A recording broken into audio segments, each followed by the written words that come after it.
மாணவர்களுக்கு இப்ப தேர்வு காலம் போயிட்டு இருக்குங்க. அவங்க படிக்கிறதுக்கு தேவையான ஆற்றல் வேணும்னா சத்தான உணவுகள் ரொம்ப முக்கியங்க. அதுக்கு இன்னைக்கு என்ன சமைக்கலாம்னு யோசிச்சுக்கிட்டே இப்ப கேளுங்க காலை மலர்ல வர மருத்துவ நேரத்தை. ஆலோசனைகளோட இணைய இருக்கிறாங்க சேலம் ஹோமியோபதி மருத்துவர் கே ஸ்ரீனிவாசன் அவர்கள்.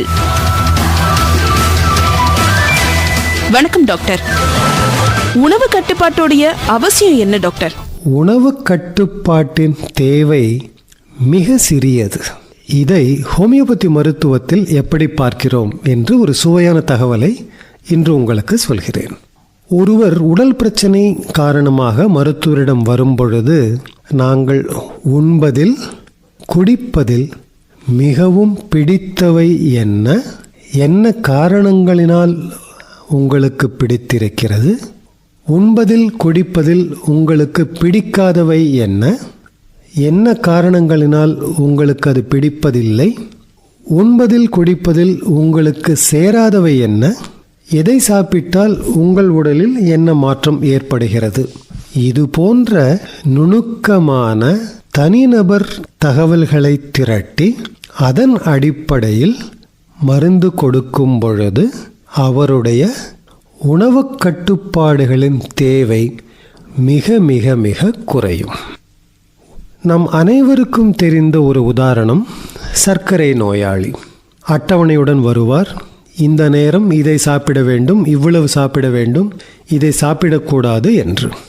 இந்த உதாரணத்தில் நான் அவரை அமர வைத்து, உங்களுக்கு பிடித்தது என்ன? இனிப்பு மிகவும் பிடிக்கும், மருத்துவர்கள் வேண்டாம் என்கிறார்கள். அவர் அப்படியே ஒரு எரிமலையை கொந்தளிச்சிட்டு இருப்பார். உள்ள சாப்பிட விடமாட்டேங்கிறாங்க சார். பொண்டாட்டி கண்குத்தி பாம்பா பார்த்துக்கிட்டே இருக்கு. ஒரு சின்ன மைசூர் பாகு துண்டை எடுத்து வாயில் போட முடியல. வீட்டில் பார்க்குறவங்க எல்லாரும் திட்டுறாங்க. நிம்மதியே இல்லை. இனிப்பு பிடிக்கும். பிடிக்காதது பால். எனக்கு சிறு வயது முதலே பிடிக்காது. நேரடியாக குடிக்கவே மாட்டேன். சிறு வயதில் என் தாயிடம் ரொம்ப அடி வாங்கி இருக்கிறேன் பால் குடிக்காததால். எனக்கு இன்றும் நினைவு இருக்கிறது.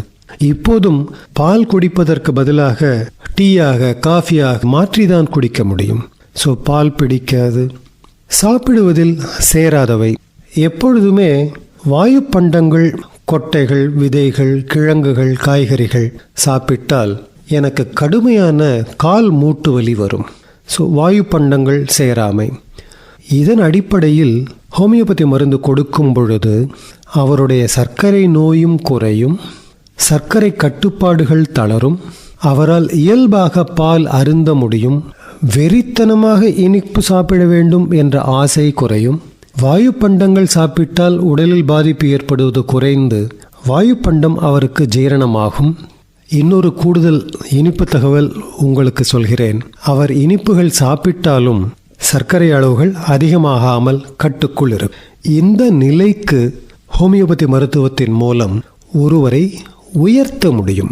ஸோ உணவு கட்டுப்பாடுகள் என்னிடம் வருபவர்களுக்கு நான் பெரும்பாலும் சொல்வது இல்லை.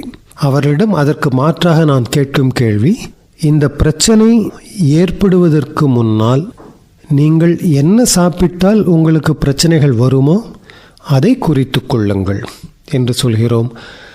அதன் அடிப்படையில் மருத்துவம் செய்யும் பொழுது இவர்களுக்கு அந்த நோய் குறைகிறது, அந்த உணவு ஒத்துக்கொள்கிறது. குடும்பத் தலைவி நம்மிடம் தனிப்பட்ட முறையில் தன்னுடைய நன்றியை தெரிவித்து செல்வார். நாளைய மருத்துவ நேரத்துல ஹோமியோபதி நல ஆலோசனைகளோட இணைய இருக்கிறாங்க சேலம் ஹோமியோபதி மருத்துவர் கே ஸ்ரீனிவாசன் அவர்கள்.